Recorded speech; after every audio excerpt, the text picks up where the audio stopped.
Okay, sebelum kita start ni, saya cuma nak sampaikan beberapa perkara ni. Yalah, especially sekarang ni tengah PKP di Johor ni dia sedang PKP and pergerakan merentas daerah tidak dibenarkan. Cuma semua saya nak sebutkan sekali lagi lah. Dalam keadaan macam ni kena jaga SOP and then jangan leka. Jangan leka. So kalau leka ni yang selalunya kita menghadapi masalah. Mungkin peningkatan jumlah kes ini salah satu daripadanya adalah kelekaan. Kita leka and yalah, you tengok masa sebelum PKP tu ramai orang pergi berjalan, holiday dan sebagainya. Dan kadang-kadang sampai terlepas pandang lah yang itu. So jadi sekarang ni kita belum selesai lagi dalam menghadapi pandemik COVID ni. So cuma saya nasihatkan sentiasalah jaga SOP dan jangan leka dengan keadaan persekitaran kita lah. Okay, hari ini yang last kita discuss tentang topik apa? Boleh remind saya sedikit?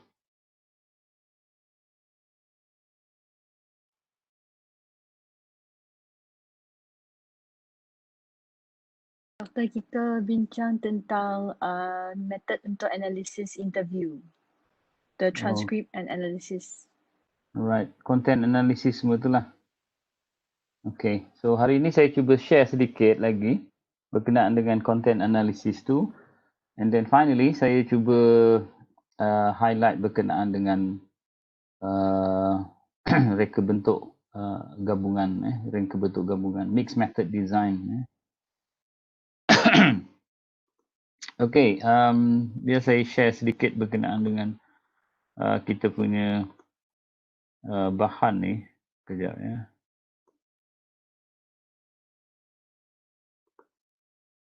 Alright, ini kita dah discuss kepada yang lepas itu macam mana kita laksanakan temu bual dalam pengumpulan data kita. Mungkin temu bual, mungkin juga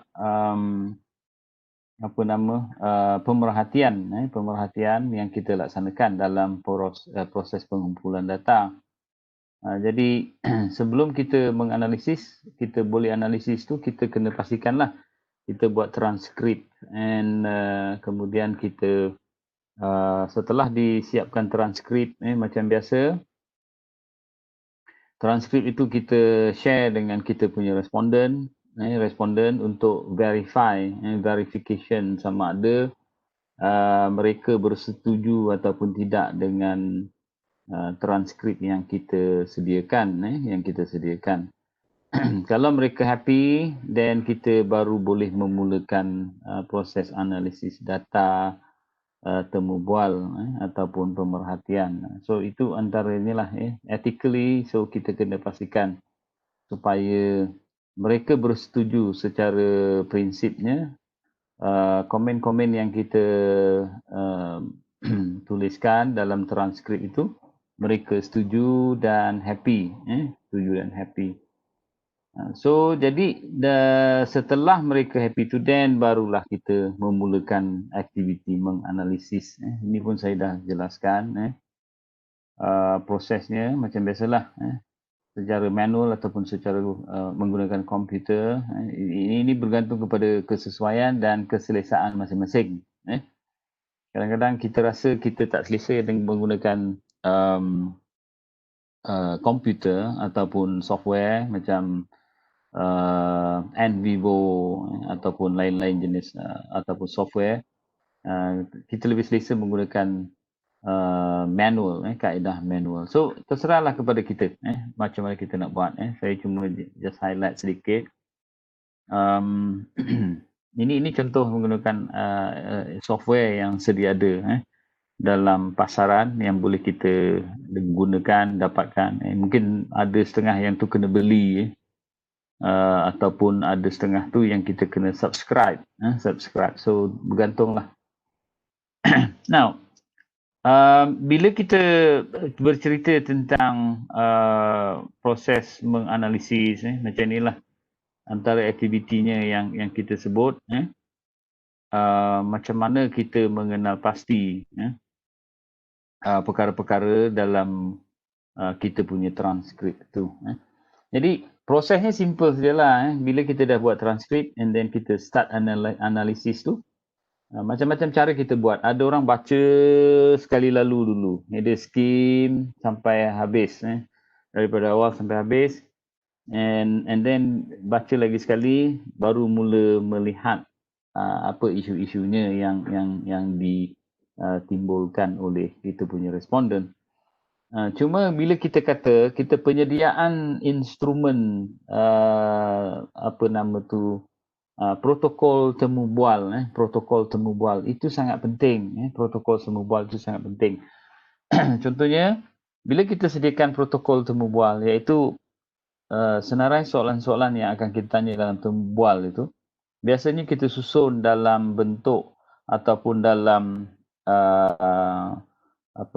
dalam isu ataupun permasalahan tertentu, bergantung kepada apa yang kita nak tahu dalam kajian berkenaan. Katakanlah contohnya, biasa share ni. Sekejap ya.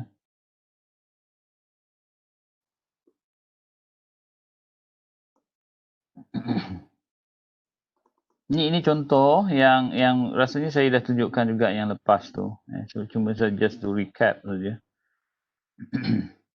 Dia punya soal selidik ni. Ni protokol temu bual ni.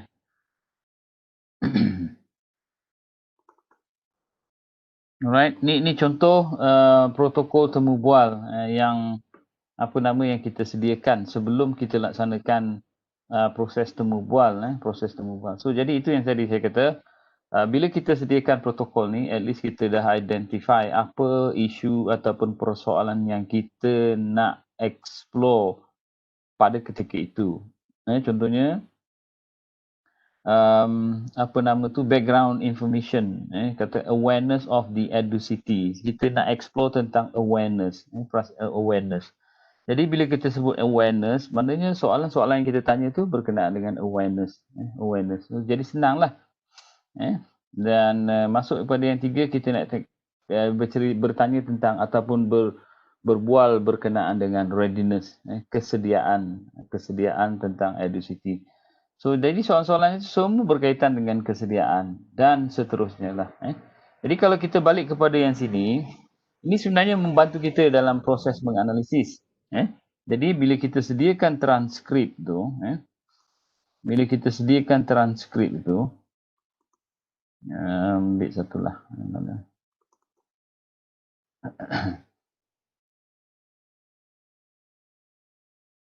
Okay, bila kita sediakan transkrip tu, ini transkrip contohnya,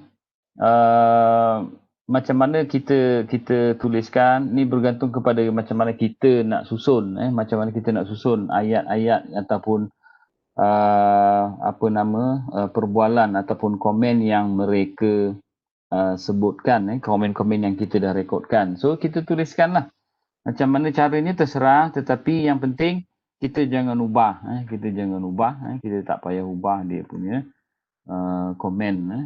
Jadi kita akan dapat macam inilah. Ini antaranya contoh yang kita kata.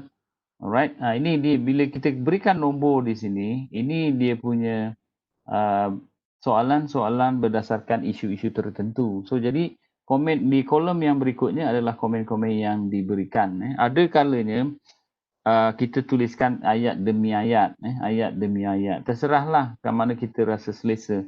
Kalau kita gabungkan di sini, contohnya, cantumkan jadi satu, mungkin mendatangkan masalah kepada kita untuk mengenal pasti ataupun mencari maklumat dalam komen yang diberikan. Sebab tu kita cadangkan satu ayat satu. Dan kadang-kadang kita boleh identify antara ayat yang pertama, kedua, ketiga ni merupakan satu cerita. Terserahlah kita macam mana kita nak gabungkan dia kepada satu.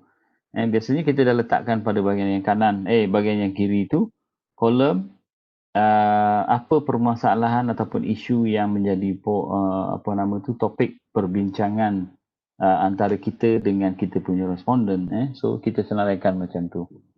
Jadi ini memudahkan kita. Saya semua nak highlight ni, kadang-kadang takut terlupa. Bila kita dah susun macam ni, proses menganalisis lebih mudah. Lebih mudah. Okey, sampai situ ada yang nak tanya. Silakan. Dah nampak ya? Maknanya itulah proses yang perlu dilaksanakan. Yang kita kata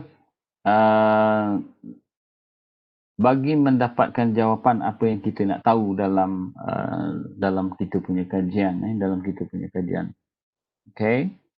Ini contoh. And then ini dia punya perbincangan dia lah. Kadang-kadang apa yang kita buat, apa yang kita cari dan sebagainya itu rasanya ni ada dalam ni lah, dalam e-learning. Kejap ya.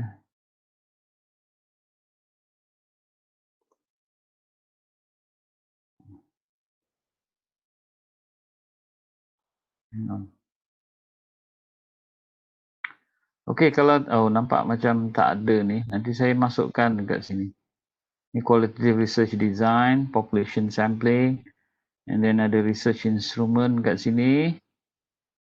And then data collection and analysis. Nah, nanti saya upload lah. Ni betul section 3. No, section 1. Betul kita section 1 kan? Nanti saya upload lah. Ada bahan yang tak masuk ni. Rasanya macam saya dah upload. Rupanya mungkin section lain. Tapi tak apa. Nanti saya cuba semak. Ini saya akan upload lah. Okay. Right. Ini dia punya cerita dia. Kalau yang ini nanti saya akan upload lah. Upload. Benda-benda yang kita perlu tahulah. Kemudian yang kedua, ni content analysis pun sama. Yang lepas tu kita dah juga bincangkan. Kita dah bincangkan yang ini kan?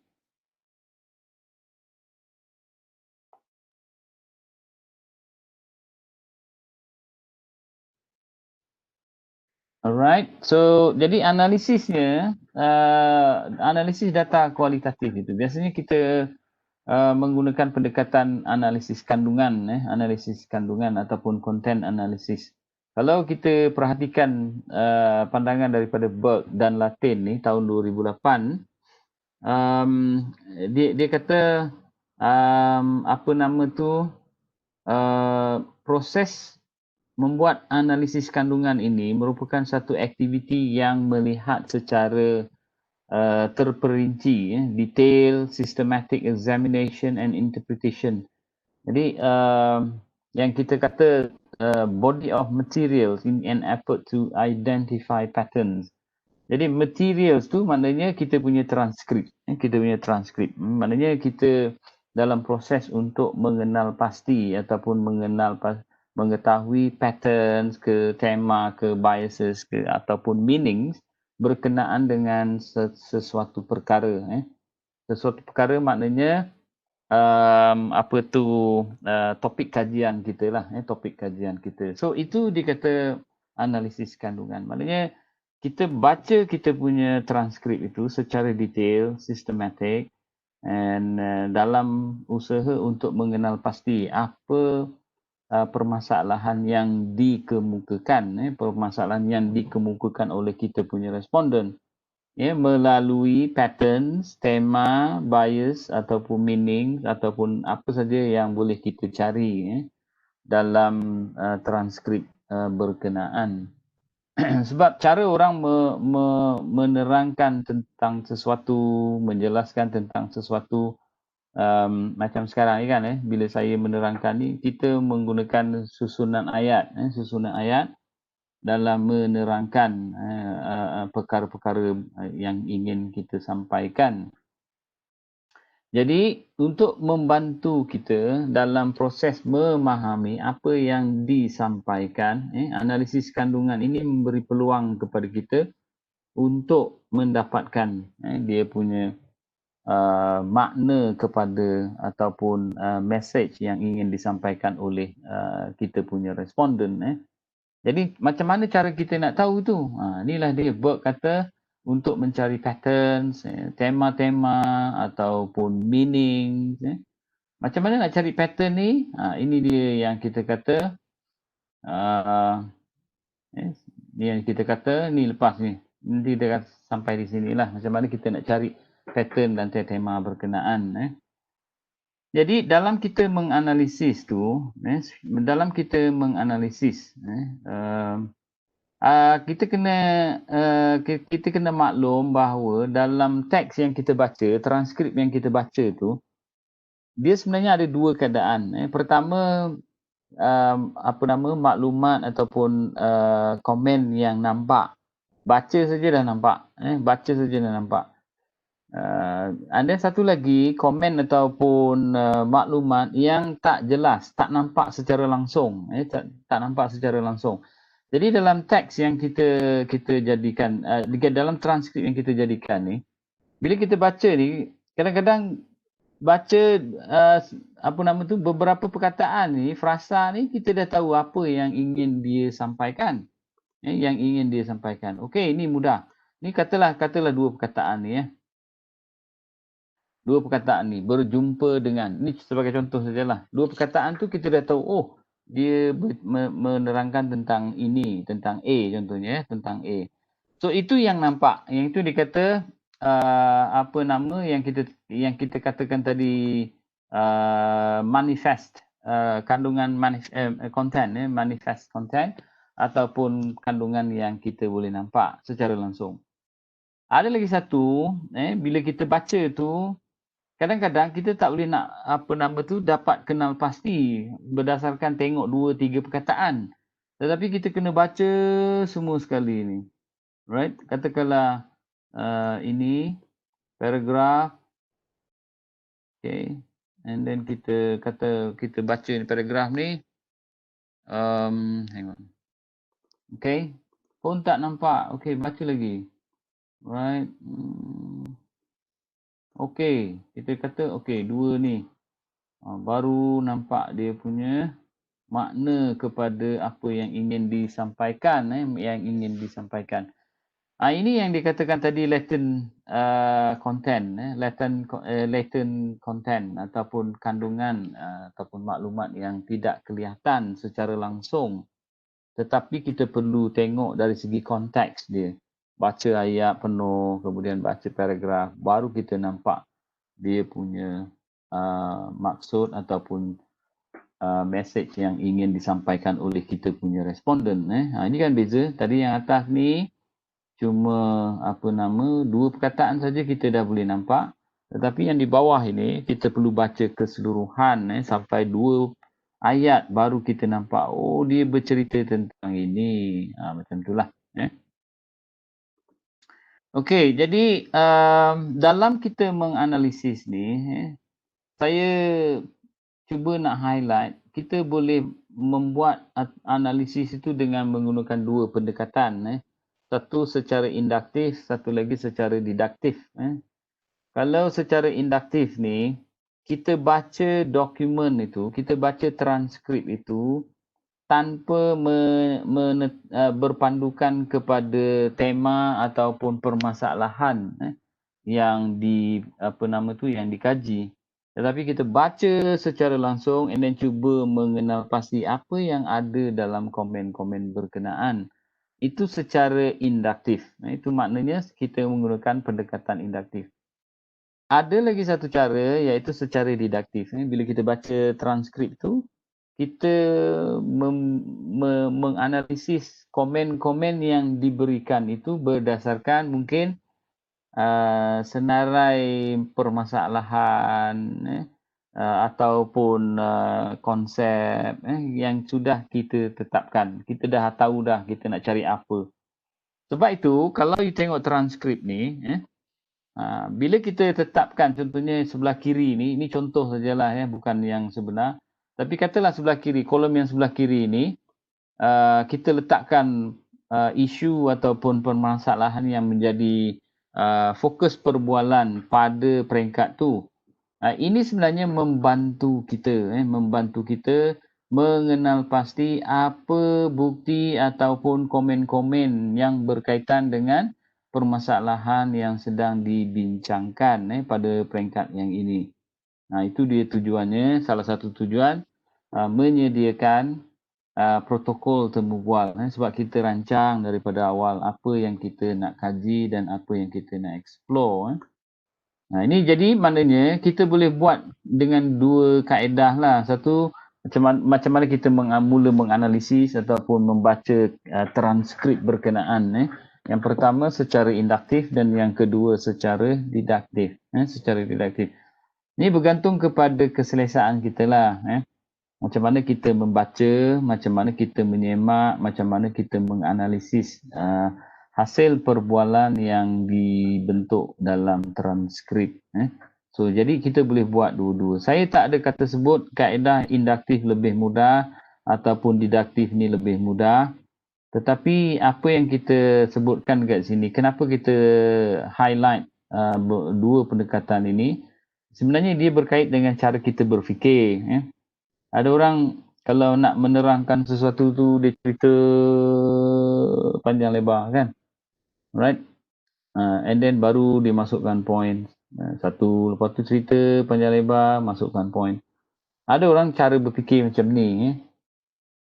Ada orang pula cara berfikirnya dia straightforward. 1, 2, 3, 4, 5, 6. Dia macam tu. Ini karakter masing-masing. Bukan kata cara berfikir itu lebih baik, cara berfikir yang ini lebih baik, cara berfikir yang itu lebih baik. So dia bukan cerita macam tu.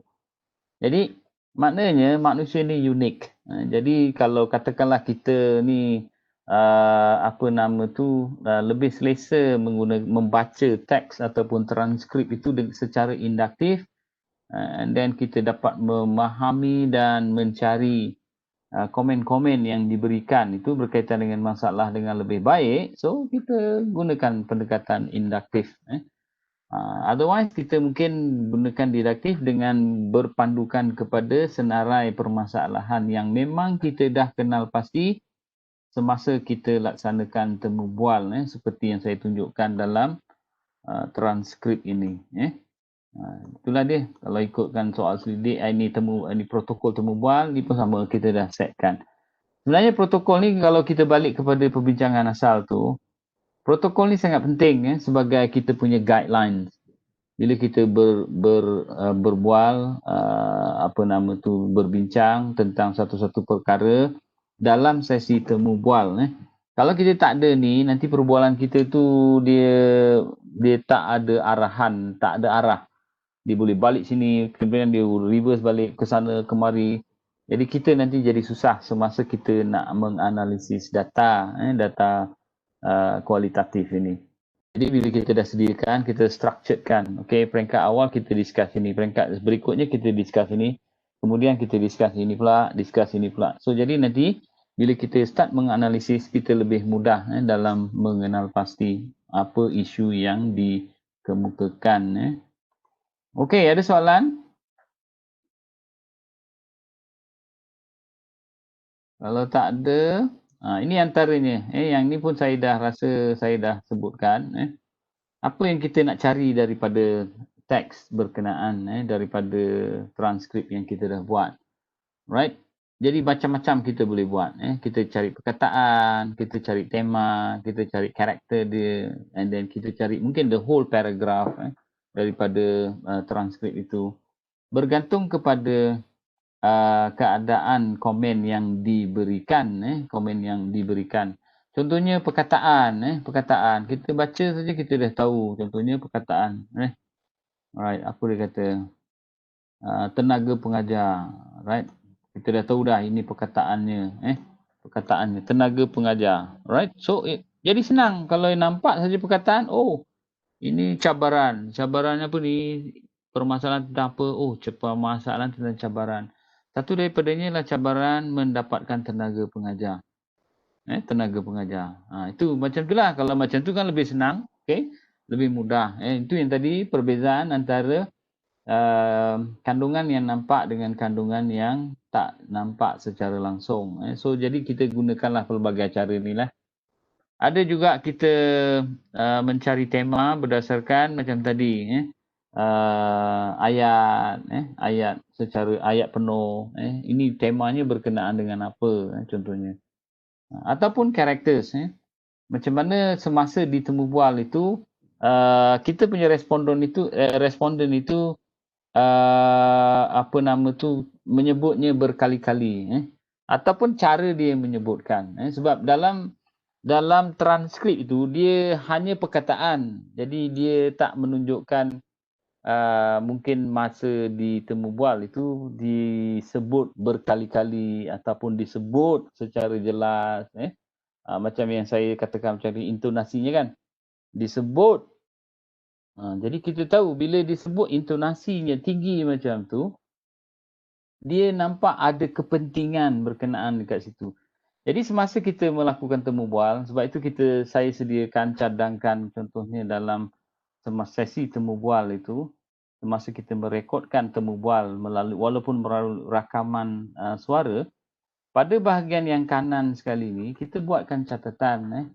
Contohnya semasa di temu bual dalam aspek ini, responden tersebut body languages macam mana dia sebutkan expression muka, itu dia kena body languages tu. Jadi itu yang membantu kita mengenal pasti perkataan-perkataan ataupun penekanan-penekanan tentang kepentingan sesuatu perkara mengikut pandangan responden yang kita temu bual. Jadi itulah dia, karakter dia. Macam mana dia ditekankan. Contohnya, walaupun begitu, contohnya kan lain cara bercerita tu kan. So itulah antaranya semasa kita menggunakan catatan yang sebelah kanan sekali itu untuk mengenal pasti apa yang disebutkan pada ketika itu. Alright?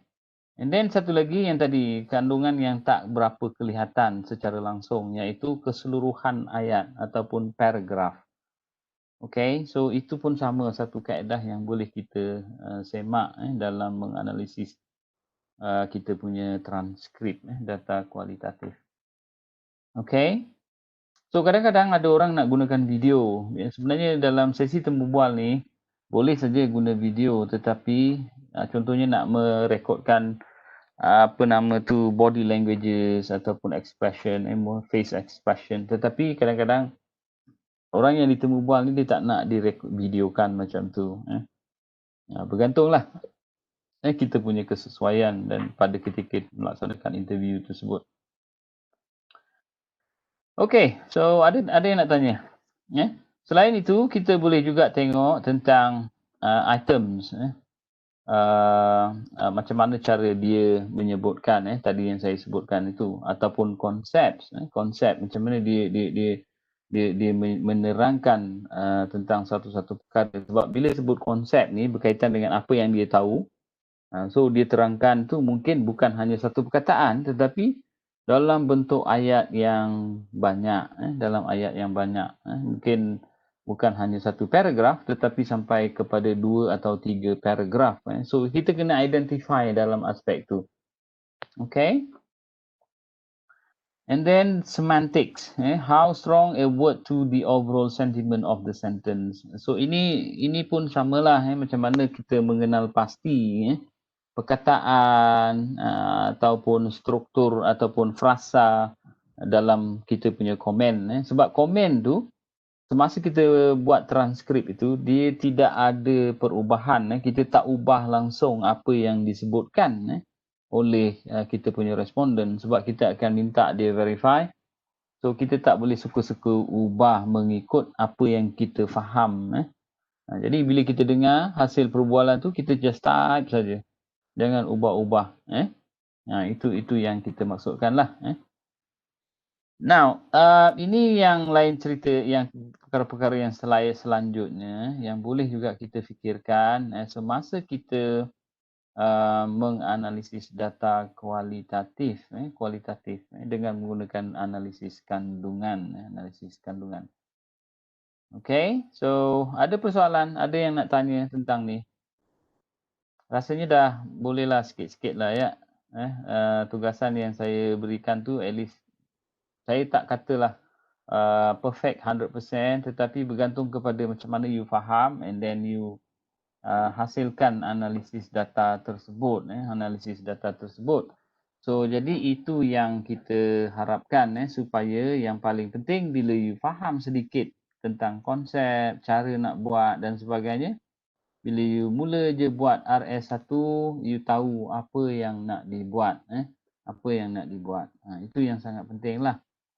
And then kalau kita perhatikan dekat sini, saya rasa saya ada share kejap ya.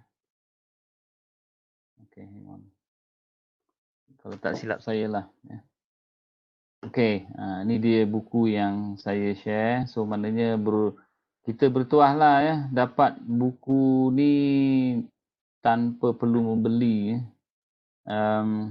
Presswell ni ataupun penerbit ni, apa nama, Sage ni, dia beri peluang kepada apa nama, pengajar untuk download. Ini sebab tu dia punya terbitan dia agak lama, iaitu 2014.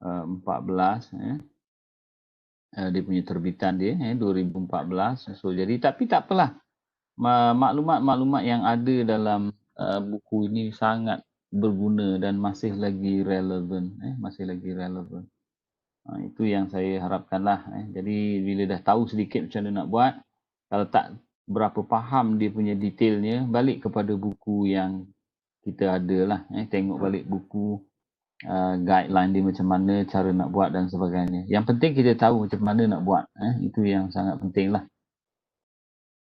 Okey, ada soalan tak? Apa ni, kita ada, ini minggu ke berapa 12 Minggu 12 ke 13 13, Doktor. 13 Kalau saya tak silap lah, minggu 12, 13 rasanya ni. 13, no, 12. Betul, 12 kan?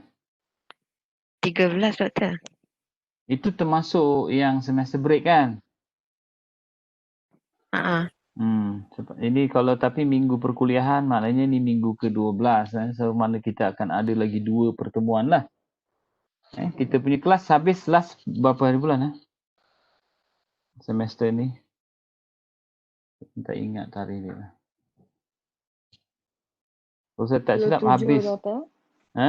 27. Yalah hujung bulan ni lah. Hujung bulan ni kan. So maknanya ada 2 meeting lagi. Saya cuba jelaskan topik yang terakhir ini bukan topik terakhir lah. Tapi ini antara topik-topik yang akhir yang kita akan discuss. Mixed method design. Kemudian kita akan discuss berkenaan dengan penulisan laporan. Kat situ ada 2. Satu, kita akan discuss penulisan laporan dalam konteks proposal, penyediaan proposal, dan satu lagi penyediaan tesis yang penuh. Biasanya proposal tu dia berkaitan dengan RS1, manakala laporan penuh tesis itu berkaitan dengan RS2, iaitu bab 1, bab 2, bab 3, bab 4 dan bab 5 sampai habislah daripada awal, iaitu RS2 lah.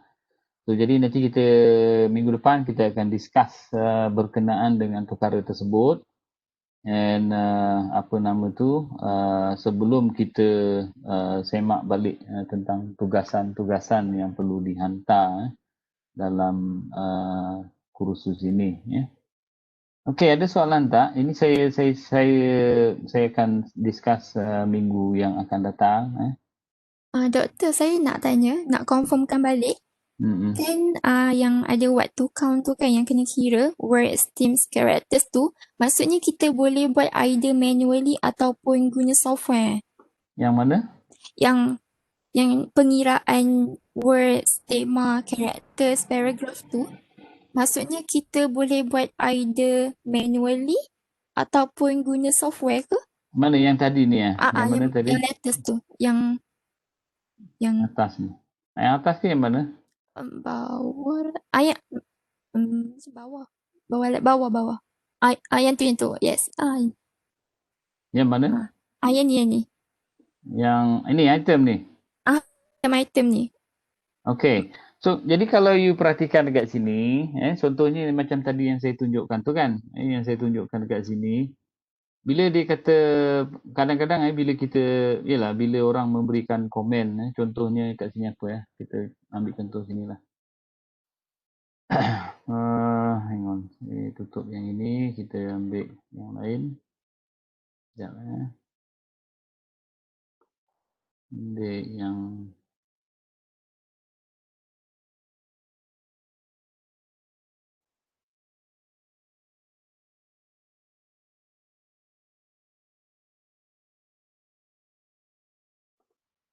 SB. Okay. Alright. Yeah. Okay, tak apa, kita ambil yang ini ya. Nah, katakanlah kita nak menyemak ataupun mencari maklumat berkenaan dengan cabaran. Katalah cabaran. Ni berdasarkan transkrip inilah cabaran. Jadi di antara perkataan-perkataan ni yang mungkin pada peringkat yang awal mungkin kita boleh tengok tadi yang saya kata, kalau yang kandungan yang nampak secara langsung, mungkin kita agak mudah. Kita tengok saja bila kita nak cari komen berkaitan dengan cabaran, apa cabaran yang dilalui dan dihadapi, mungkin kita boleh jumpa perkataan ke macam tadilah words tu ataupun frasa ke, itu lebih mudah kita nampak. Tapi kadang-kadang kita tak nampak secara langsung. Contoh macam inilah. Katalah cabaran melaksanakan. Sentiasa akan ada cabaran mencapai persetujuan membuka sekolah seperti bidang yang ingin ditawarkan. Cabaran lain termasuklah mendapatkan tenaga pengajar. Nampak? Mendapatkan tenaga pengajar. Right? Kita dah tahu dah. Satu daripada cabarannya adalah mendapatkan tenaga pengajar. So, jadi contohnya kalau kita buat analisis tu, kita buatlah macam gini katakan. Right? Okay, mendapatkan tenaga pengajar. Right, baca lagi. Sekalipun sekolah yang menggunakan kurikulum kebangsaan, mereka perlu memikirkan bagaimana mendapatkan tenaga pengajar, sama ada nak ambil daripada luar ataupun mencuri guru daripada sekolah-sekolah berdekatan. Akan tetapi menjadi urusan mereka bla bla bla bla bla bla dalam aspek perjanjian sewa sekolah tersebut. Jadi ini satu cabaran. Kalau di EduCity tu ada sekolah yayasan, Yayasan Al-Bukhari tu. Itu sekolah yayasan tu, itu memang mahal lah. Jadi dia kata salah satu cabaran yang utama adalah mendapatkan tenaga pengajar. Mendapatkan tenaga pengajar. So jadi kalau kita balik kepada yang ini, kan? Jadi kita dah nampak dah tenaga pengajar, bla bla bla bla dan sebagainya. Contoh kalau dalam penulisan, jadi dia kata kat sini, ini penerangan dia lah dalam hal berkaitan dengan tenaga pengajar. Kata lain macam gini kan, sekalipun sekolah menggunakan kurikulum kebangsaan, mereka perlu memikirkan bagaimana mendapatkan tenaga pengajar sama ada nak ambil dari luar. Luar tu maksud dia luar kawasan Nusajaya ataupun Johor, ataupun mencuri sekolah, guru daripada sekolah berdekatan. Okay. Jadi biasanya dalam kita menuliskan, ni dalam membuat analisis kajian kualitatif ni kan. Jadi EISB contohnya mendapati cabaran melaksanakan proses pengajaran pembelajaran di sekolah yayasan, tak ada huruf besar, tak ada huruf apalah, saya tulis saja di EduCity merupakan cabaran yang sukar untuk ditangani. kebanyakan salah satu daripada masalah berkenaan adalah mendapatkan tenaga pengajar, terutamanya guru. Alright, ni katalah kita punya analisis. Ini kita ambil lah. Kita ambil daripada sini. Okay.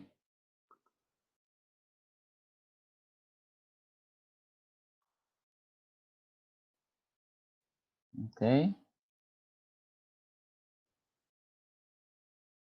Katalah macam ni ya. Ni yang kita dah ambil. Kita ambil daripada ni. Ni tinggal kita tengok kita punya ni lah. Kita punya transkrip. Kita punya transkrip.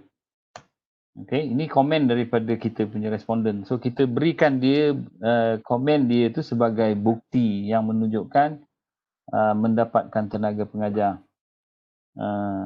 Justru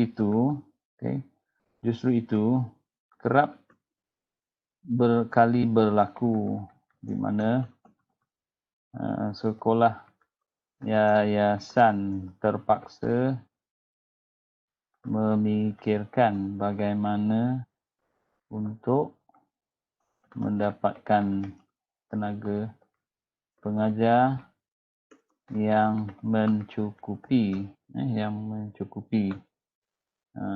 Jadi ni antaranya lah beberapa pendekatan yang telah dicadangkan adalah dengan mendapatkan tenaga pengajar daripada luar atau luar EduCity ataupun Johor.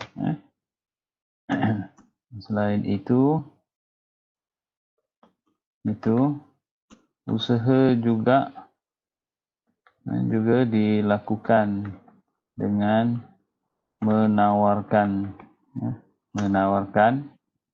peluang pekerjaan kepada guru-guru yang berdekatan. Ni contohlah ya. Jadi kita ambil lah, masukkan situ. Ini macam mana kita buat analisis tu ya.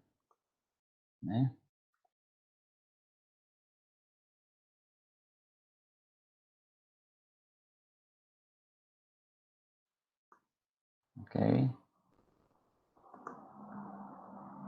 Alright. Dan satu lagi.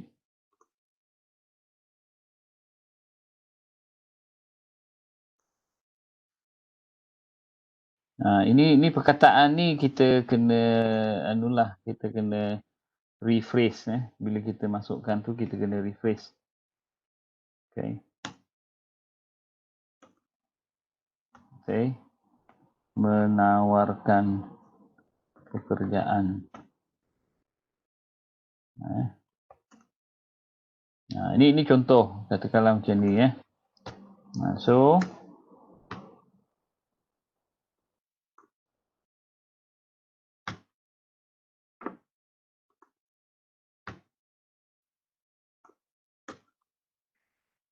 ini contohlah macam mana kita membuat analisis data itu ya, membuat analisis data itu. Jadi apa yang you tanya tadi, nak tanya berapa count apa semua tu, kalau katakanlah kita nak melihat tentang sesuatu kepentingan tentang sesuatu perkara dalam komen yang diberikan dan komen yang diberikan, of course kita perlu tengok macam tadi dia kata the number of times of specific person mentioned. Dia sebut berapa kali. Yang tadi yang saya kata body languages kan. Dia sebut berapa kali. Ulang 2 kali ke. Jadi mungkin itu sebagai satu indikator menunjukkan bahawa maklumat yang disampaikan itu adalah sangat penting. Sebab itu kita kata dalam transkrip itu kadang-kadang kita susah sikit nak tengok sebab dia tidak ada bunyi. Dia tidak ada gambar. Cuma perkataan. Jadi semasa kita buat interview tu, jangan lupa semasa interview kita bukan jadi orang pendengar je tanpa ada buat catatan. Jadi itu kaedah orang buat interview. Dia akan buat catatan. Ada body languages ataupun penekanan, kita tuliskanlah sebagai catatan. Responden menekankan perkataan ini beberapa kali ataupun responden menekankan perkataan ini ataupun ayat ini ataupun maklumat ini dengan suara yang keras ataupun suara yang tegas. Kita buat note lah masa kita interview tu. Jadi bila kita buat transkrip tu, kita dah tahu. Transkrip ni, oh ini masa dia ceritakan yang ini, oh dia ini orangnya macam ini, mukanya serius, mukanya senyum. Itu catatan yang membantu kita dalam memahami teks yang kita dah buat dalam transkrip tu. Jadi kalau you tanya strings of words, berapa banyak, itu sebenarnya bukan hitungan yang perlu dikira, tetapi sebagai indikator nak menunjukkan. Kalau disebut banyak kali, maknanya perkara itu boleh dikatakan sebagai penting dalam menjelaskan tentang sesuatu permasalahan yang sedang kita kaji. Okay? So macam itulah. Boleh tak? Boleh doktor. Terima kasih. Okay. So ini kaedah dia lah. Okay, ada lain tak? Jadi kalau sebab tu dalam penulisan, nanti dalam penulisan tu, tulisan thesis tu, saya rasa kejap saya ingat saya dah share kejap. Nanti saya akan cuba share kajian-kajian ataupun thesis terdahulu. Rasanya macam dah share tapi tak ada kat sini. Nanti saya cuba semak, saya akan share kajian-kajian lepas yang menggunakan kaedah kualitatif, yang kaedah kuantitatif. So you boleh tengok dekat situ. Macam mana cara dituliskan, cara disampaikan ataupun dibuat laporan. Mungkin saya boleh tunjuk sikit kat sini sekejap.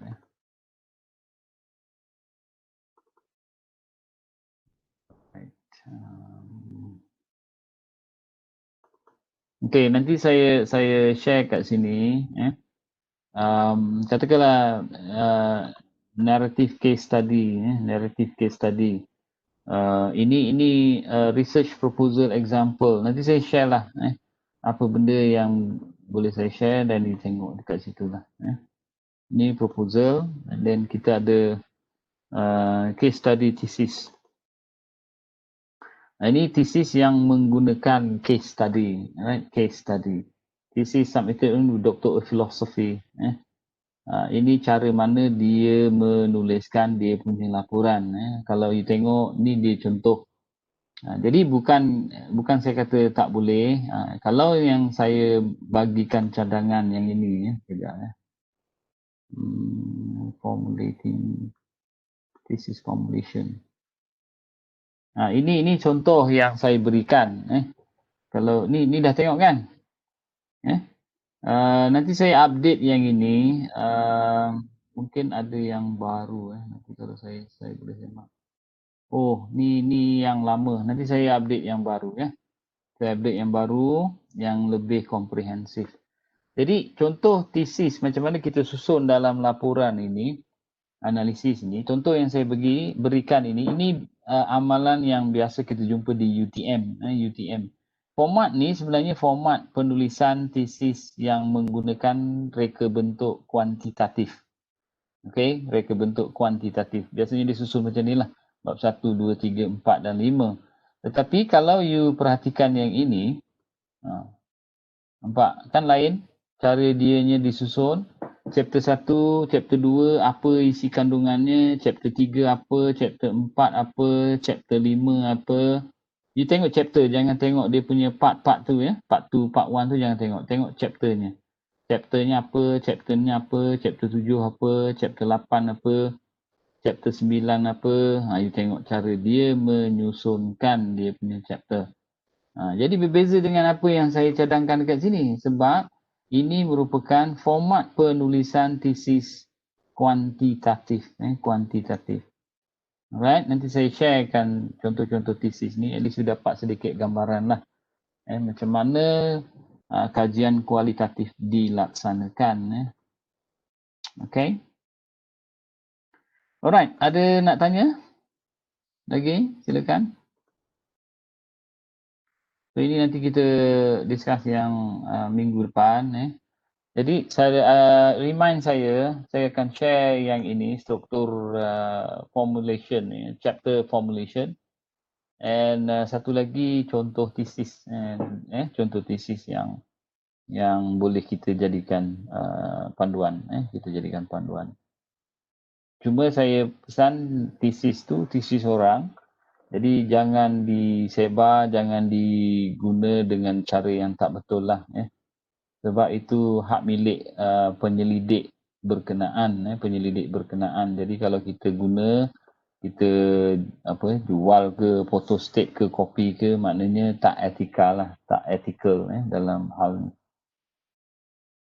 Alright, kalau tak ada lagi satu, kejap ya.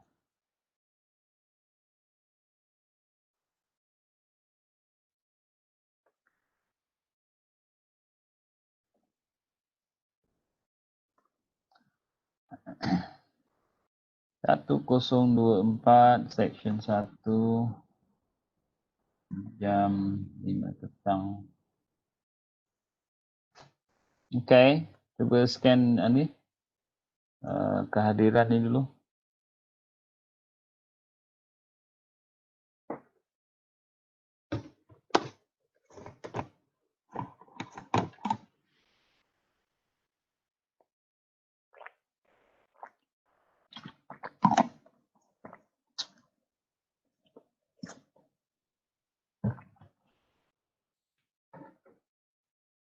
Okay, 2 orang lagi.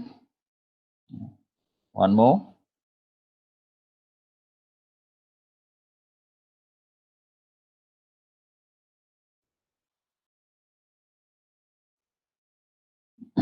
Siapa yang tak masuk ni?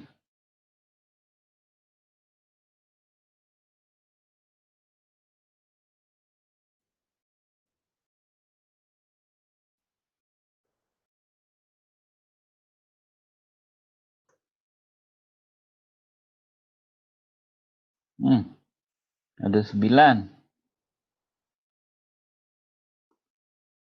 Siapa yang belum tu? Okay, dah. Alright. Semua sudah. Okay, kalau tak ada, saya nak share sedikit lagi berkenaan dengan assignment ni. Hopefully tak banyak sangat masalah lah.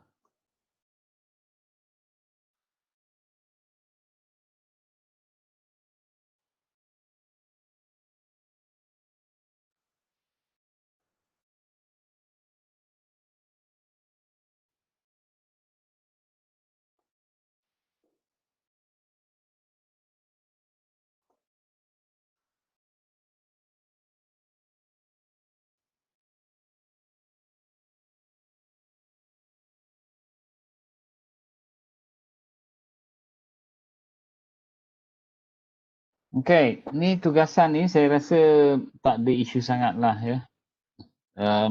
Hopefully kita dah boleh selesaikan yang ini. Rasanya tinggal yang paling agak kritikal sikit cuma tugasan proposal ringkas tu lah. Proposal ringkas tu. Proposal ringkas, yang ini proposal ringkas ni sebenarnya dia reflection kepada RS1, RS1.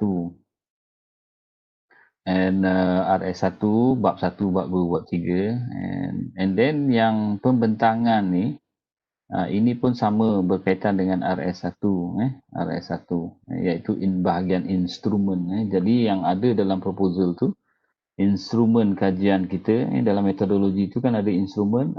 Okey, ceritakan dekat sini, bentangkan instrumen itu dan rakamkanlah rakaman video tu guna telefon ke apa ke. Jadi ini kita punya keperluan lah, keperluan. Yang lain-lain ada pertanyaan tak? Ada soalan tak? Jelas semuanya kan?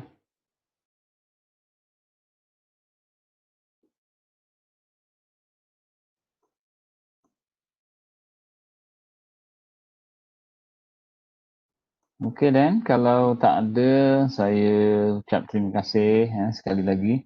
Jangan lupa jaga diri, jaga SOP, sentiasa alert, fokus, jangan leka, supaya kita dapat lalui permasalahan pandemik COVID-19 ni tanpa ada banyak masalah. Alright, so thank you very much and take care. Alright, bye. Doktor. Thank you, Doktor. Thank you. Assalamualaikum.